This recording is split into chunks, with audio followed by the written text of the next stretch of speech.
देव पाहतो का? देव पाहत नाही कुठली जात आहे.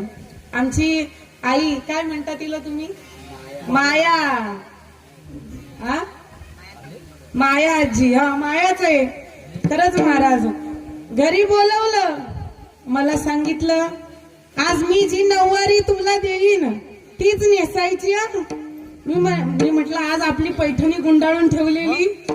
कारण महाराज प्रेमाची गोष्ट अशी आहे, एखादी गरीब व्यक्ती आहे आणि ती गरीब व्यक्ती जर आपल्यावर प्रेम करत असेल, प्रेम विकत घेता येत नाही भाई.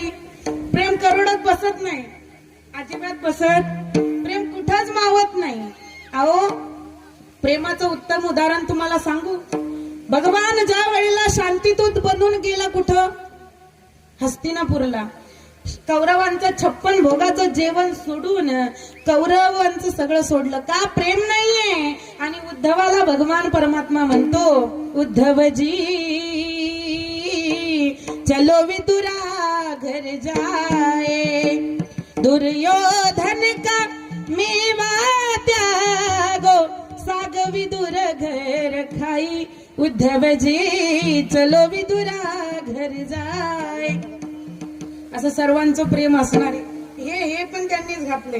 नाही तर आमच्या गळ्यात माळीशिवाय काहीच नसतं महाराज. कारण हा दागिना एवढा आहे, हे मंगळसूत्र एवढं जबर आहे की हे मंगळसूत्र जर एकदा घातलं तर दुसरं घालण्याची गरज पडत नाही. कारण नवरा जर केला, आता तो वारू नाही कुणाचा, पण वारलाच नवरा, तर मग तुम्हाला जे मंगळसूत्र आहे ते काढून टाकावं.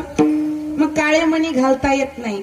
पण माझ्या भगवान परमात्म्याचं मंगळसूत्र असे, तुळशीची माळ अशी आहे, एकदा का ती गळ्यामध्ये घातली की ती मग तुम्ही जर मेले तुमच्या गळ्यात 10-12 तोळे सोने ते कोणी ठेवत? अंगठी जर निघली नाही तर बोट कापून काढल्याशिवाय राहत.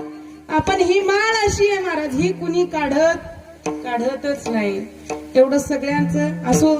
आज मोठ्या, कारण मी कधी कीर्तनाच्या आधी दशमी सुद्धा करतच नाही.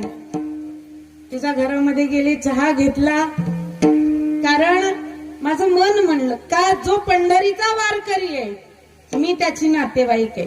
कारण माझी एकच जाते. मी जरी मराठ्याची आहे, खानदानी अशी तशी नाही, 96 कोणी मराठ्याची. जसं तुम्ही खोत लावता तसं आम्ही पाटील लावतो. असं असताना सुद्धा, कारण माझे गुरुजी म्हणायचे, बाई भक्तांची एकच जात असते, ती असते वारकऱ्याची. मग तिच्या घरामध्ये जाऊन चटणी आणि तांदळाची दशमी खाऊन आज कीर्तनाला उभे. का? माझ्या मारुतीरायांच्या मनामध्येच ते असेल. प्रेम आहे महाराज, प्रेम